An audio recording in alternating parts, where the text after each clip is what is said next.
তো আজ চলে এসেছি সেই বিখ্যাত জায়গায় ঘাটশিলার বুরুডি লেকে। তো আমরা পৌঁছে গেছি টোটো করে। এবারে আমরা মজাদার মজাদার খাবার খাবো। এখানের বিখ্যাত খাবার হচ্ছে দেশি মুরগির কষা। প্রথমে দিয়ে দিয়েছে মুসুর ডাল, তারপর একটা পাঁচমিশালি তরকারি, আর কড়া কড়া করে ওদের পাহাড়ি আলু ভাজা। আর এই যে সেই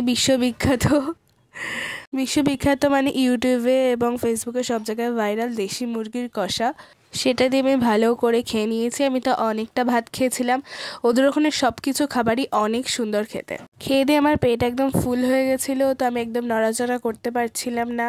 তারপরে যা হোক করে উঠে পড়েছি। আর এখানে খাবারের দাম খুবই কম। দেশি মুরগির মাংসর ঝোলের সাথে ভাত মাত্র 150 টাকা। তারপরে একটু হাঁটাচলা করছিলাম আশেপাশে। এই দেখো কাকুটা কত সুন্দর মূর্তি তৈরি করছে পাথর কেটে। আমার তো খুবই ভালো লাগছিলো। আশেপাশে পরিবেশটা অনেক সুন্দর, আমার খুবই ভালো লাগছিলো এখানে এসে। এই জায়গাটা অনেক সুন্দর দেখতে, আর অনেক লোক এসেছে।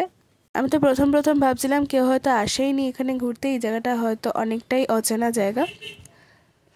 ওনার কাজ আমার খুবই ভালো লেগেছে। তো এবার লেকে যাওয়া যাক। তো আমরা নামছি, এখান থেকে ঘুরে ঘুরে নামতে হয়, দেখতেই পাচ্ছ জায়গাটা। এখানে অনেকেই পিকনিক করতে এসেছে। এখানে পিকনিক করতে প্রচুর মানুষ আসে যারা আশেপাশে থাকে। পিকনিক স্পটও এই জায়গাটা বলা চলে। এবার বুরুডি লেকে ঘোরা হয়ে গেছে, এবার ওপরে যাচ্ছে। এখানে পাহাড়ি কুকুরগুলো অনেক সুন্দর, অনেক মোটা সোটা। আমি তো দেখেই সব কটাকে এক একটা করে চটকাচ্ছি, একবার একে ধরছি তো একবার ওকে ধরছি। ওদের ওখানে মারাও কেউ কিছু বলে না, খুবই কিউট ওরা, মোটু সোটু, দেখতেই পাচ্ছ তোমরা।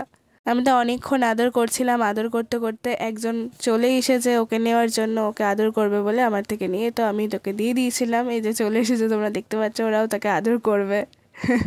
যাই হোক, এবার ঘোরা হয়ে গেছে আমাদের। লাস্টবার একবার লেকে গেলাম আমরা, ওইখানটা অনেকেই পিকনিক করতে এসেছিলো, ঘুরতে আসছে। আমি অনেক ফটো তুলেছি।